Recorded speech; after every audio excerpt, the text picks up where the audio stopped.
Joining us tonight is Congressman Louie Gohmert. He's a member of the House Judiciary Committee, the House Freedom Caucus. Congressman, good to have you with us.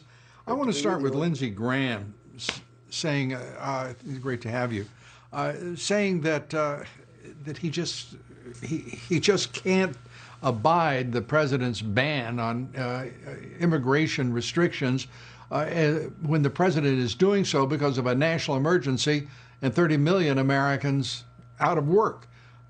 This is the first president to actually draw a straight line between the impact of that immigration visa program, millions of people come in through it, and the quality of life of the American working man and woman and their families.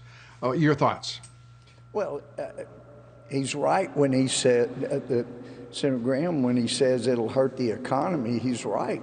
It'll hurt the economy of China, it'll hurt the economy of India, and it'll be good for Americans' economy. It'll be good for the working people who are out of work. It'll be good for those who have seen their wages be stymied and stagnant over recent years when the Obama administration was letting people pour in here and letting the wealthy hire those people. And we're not just talking about summer type jobs. We're talking about well-educated jobs. And so wages were stagnant. This president comes in and he puts a little, not a complete freeze, but people started making more money, more people got hired, and that's what happened. So it doesn't hurt our economy with what the president's doing, and the president really does want to see America strong and stronger because he knows we can't help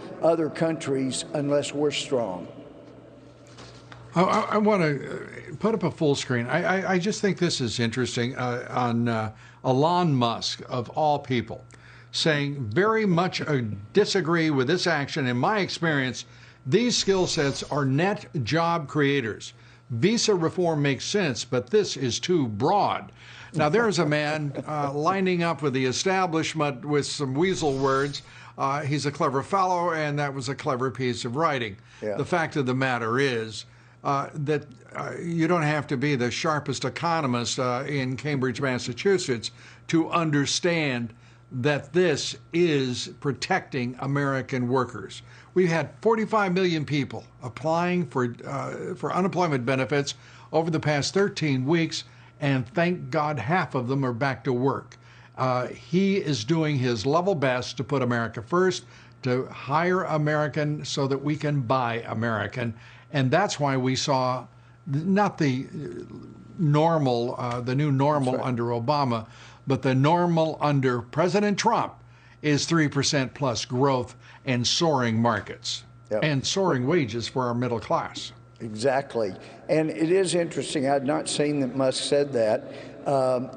What he obviously doesn't understand is he, of all people, needs a very strong American economy and American government with plenty of money coming in, taxation coming in, because if it weren't for the federal government subsidizing and pouring federal money into what he's done, he would be out of business. So he better hope America stays strong, because it's the only way in heck he's going to stay in business. He'd be out of business without the American government. And so a little thank you every now and then would be nice to the American government and the American taxpayers. A little, Mr. Musk. You know, and Mr. Musk and all the bright boys and girls at the U.S. Chamber of Commerce, the Business Roundtable, Wall Street, you know, a little modesty and a little honesty would help them so very much. The fact is, they're the people who brought us. You can have it. The fact is, these are the same people who brought us the problems this president is trying to fix. That is decades of trade deficits, decades of budget deficits. It is time to get this country right, and it is this president who has done it and will do it again.